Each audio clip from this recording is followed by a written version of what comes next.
The most dangerous man in Seoul watched them humiliate me in his own ballroom. He didn't flinch. He didn't look away. And when the last drop of champagne hit my dress, he smiled. Not at them. At me. Like he'd been waiting his whole life to burn something down, and I had just handed him the match. I didn't belong there. I knew it the second the elevator doors opened and every head in that ballroom turned toward me, like I was something that had crawled in from the street. My name is Emma. I'm a corporate attorney, top of my firm. And that night I had earned my seat at the Shin Group's annual gala the same way I earned everything, twice as hard, half the credit. But none of that mattered in that room. My dress was burgundy, floor length. I'd spent 3 weeks saving for it. I stood at the entrance, clutching my invitation, and felt the temperature drop the way it always drops when I walk into spaces that weren't built for women who look like me. Are you sure you're at the right event? The woman at the check-in desk didn't look up when she said it. Emma Adai's, Shin Group's legal partner, Nexus Law. I kept my voice flat. She checked, slowly, like she was hoping she wouldn't find my name. She found it. I walked in.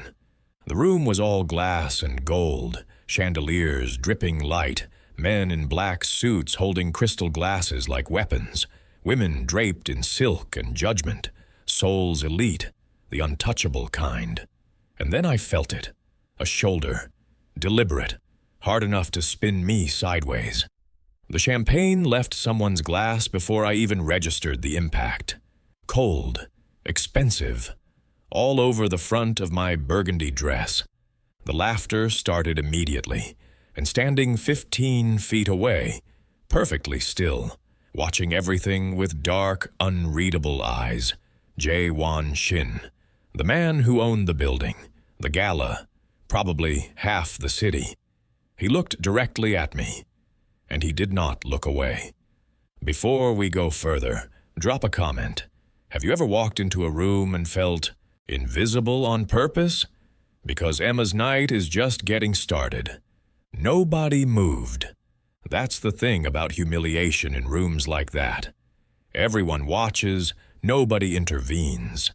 They just hold their glasses a little tighter and look away fast enough to feel innocent. I stood there, champagne soaking through burgundy silk, heat rising up my neck, and I made myself a promise. I would not cry. Not here. Not in front of these people. Oops. The woman who'd done it tilted her head.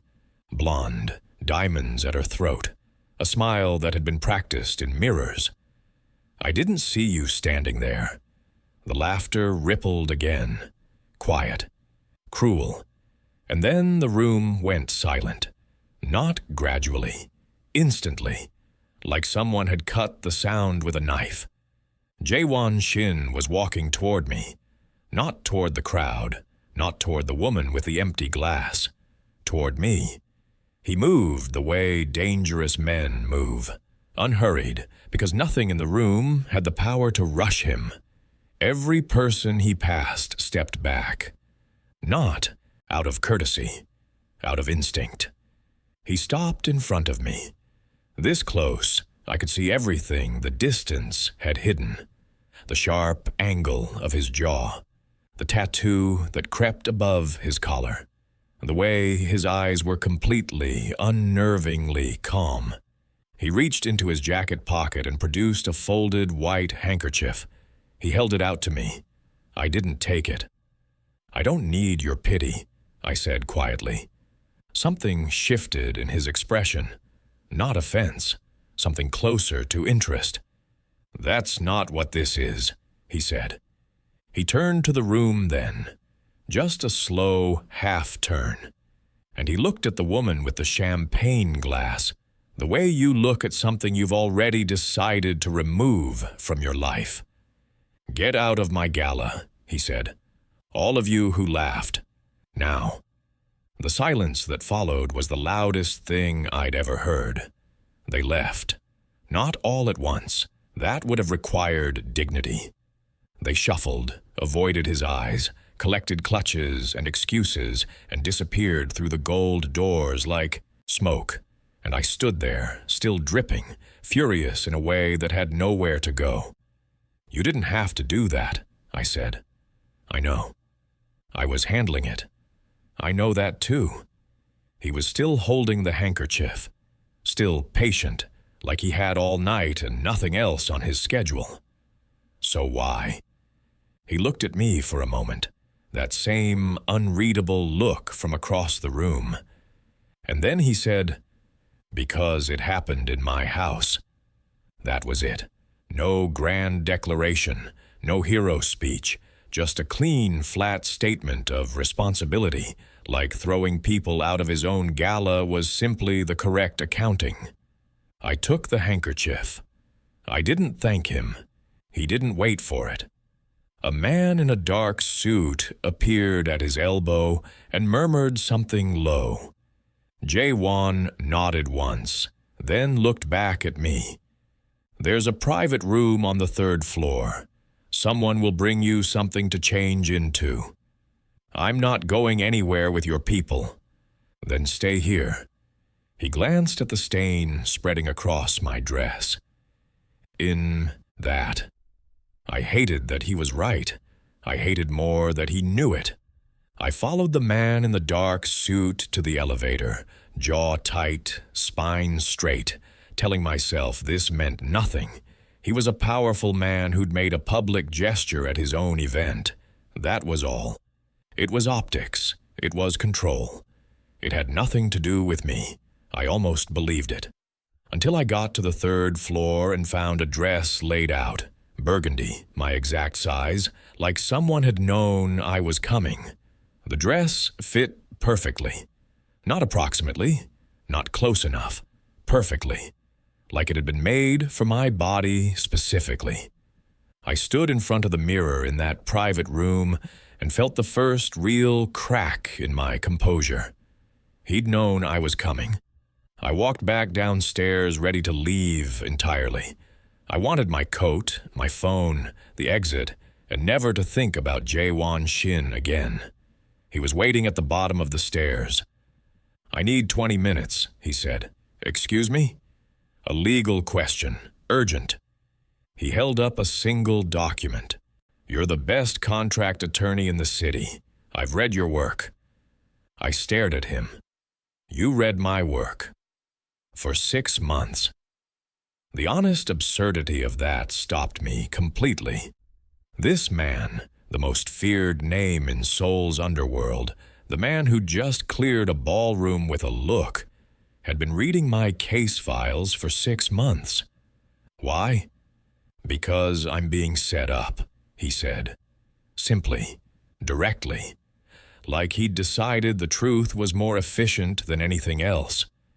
"Someone inside my organization has been building a paper trail that points to me for a crime I didn't commit. The documentation is sophisticated, legal architecture." He held out the file. "I need someone who can see it for what it is." I should have walked out. Instead, I took the file. We sat at a table in the corner of the empty room, and for the next 40 minutes I went through every page. He sat across from me, quiet, watching my face more than the documents. "This wasn't built by an insider," I said finally. "No. This was built by someone who knew exactly how you think." I looked up. "Someone close to you." His jaw tightened, just slightly. "Yes." "Who?" He looked at me for a long moment. "That's what I need you to help me find out." "Comment right now. Did you see the twist coming?" "Because Emma didn't. And what she's about to find out will change everything." We worked through the night. By 2 a.m., the gala was gone. Staff clearing ghost tables below us while Jae-won and I mapped every transaction, every forged signature, every carefully planted document across his conference table. I was good at this, finding the seam in a lie, the exact stitch where fabricated truth comes apart. And this file was sophisticated, but not perfect. "Here," I said, pointing. "This transfer date. It's a Tuesday. Your signature is on it, but your own bylaws require board co-sign on all transfers above this threshold. Whoever built this didn't know that detail." He leaned over to look, close enough that I caught the faint scent of cedar and something darker underneath. "Who has access to your bylaws?" I asked. He didn't answer immediately, which was its own answer. I kept pulling threads, and 40 minutes later I found her name buried in a shell company 3 layers deep, Mincio, his former head of operations. And then I found something else, something that made my hands go still on the keyboard. A second file, attached, labeled Nexus Law, Emma Aday's Gala placement. I opened it. My boss, my own senior partner at Nexus Law, the man who'd handed me the Gala invitation like a gift, like a reward, had sent me there deliberately, not to represent the firm, to be humiliated in front of Shin Group's board so they'd never take Nexus Law seriously as legal partners. He'd set me up. He'd sent me there to be destroyed. I sat back in my chair. My hands were perfectly still. Same as Sharon. No, same as me. The way your body accepts what your brain is still refusing to hold. "Emma." Jae-won's voice was quiet. "You knew," I said, "about my boss." A long pause. "Yes." "How long?" My voice came out clean, controlled. 3 weeks, Jae-won said.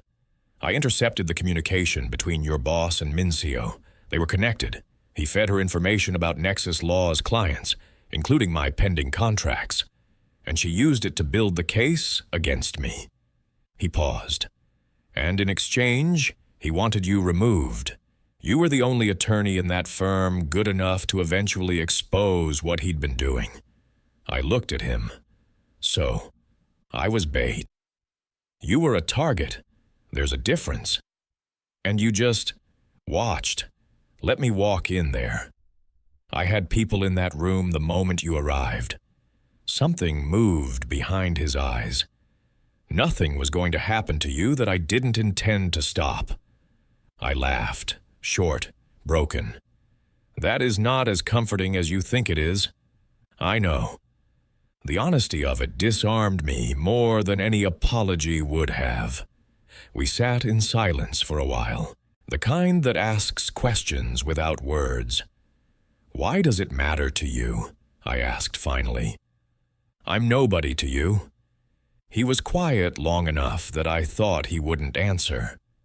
"You walked into that ballroom," he said slowly, "knowing exactly how they'd look at you, and you held your head like you owned the floor anyway." He met my eyes. "That's not nobody. That's the only kind of person I trust." I didn't know what to do with that, so I looked back at the files. But something had shifted between us.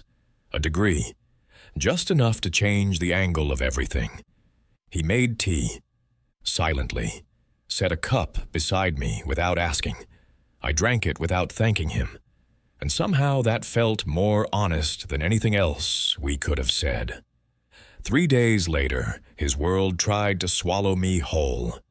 Mincio moved faster than we'd anticipated. By morning, a story hit the press. Leaked, surgical, deliberate. Emma Aday's, attorney at Nexus Law, conspiring with Shin Group crime boss to falsify financial records. My name, my photo, my career, set on fire in 12 words. My phone didn't stop. Senior partners, clients. My mother called twice. I didn't pick up. I drove to Jae-won's building. His head of security met me in the lobby. "Mr. Shin is unavailable. Tell him Emma is here." "Ma'am?" "Tell him." I waited 11 minutes. He didn't come down. I left. I sat in my car in the parking structure and let myself feel it. All of it. The humiliation at the gala, my boss's betrayal. 3 days of working beside a man I'd started, stupidly, recklessly, to believe in.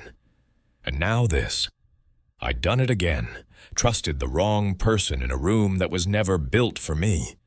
My phone lit up, Jae-won's name. I declined it. It rang again. I turned the phone over so I couldn't see the screen. What I didn't know, what I couldn't see from that parking structure, was what was happening on the 42nd floor of Shin Tower at that exact moment. Jae-won standing at his window. A man beside him saying, "If you go to her now, it confirms the story. They'll bury her deeper." Jae-won's hand flat against the glass.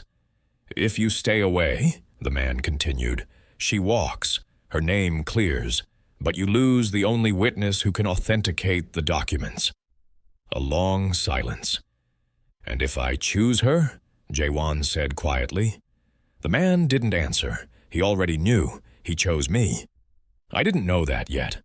I was still sitting in my car, jaw tight, building the wall back up brick by brick, telling myself this was survivable.